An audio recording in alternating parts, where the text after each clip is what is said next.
Welcome to the Slop Farm. Enjoy the video. You start by waking your Apple Watch and getting straight into face selection. This is where you control what shows up on your wrist. Press firmly on the display to enter gallery mode. This reveals all installed faces and lets you modify them immediately. Once done, swipe left or right to cycle previews. You'll see layout, color, and complication options. Make sure to pause on a face you like so the next steps let you customize rather than rebuild from scratch.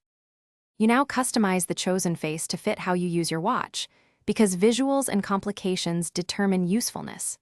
Tap Edit and move through panels, color, style, complications, rotating the digital crown to fine-tune each option. For complications, tap a slot, then pick the app or data you want.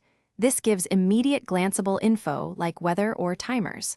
Once you've adjusted all panels, press the crown to save changes so your face is active and reflects those choices the moment you lower your wrist.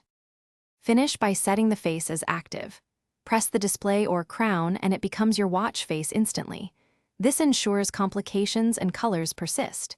If you prefer managing faces on a bigger screen, open the iPhone Watch app to add, reorder, or delete faces and they'll sync.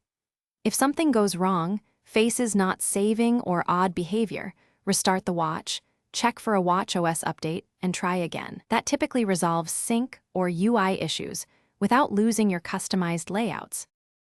Thanks for watching. Consider subscribing if we helped you today.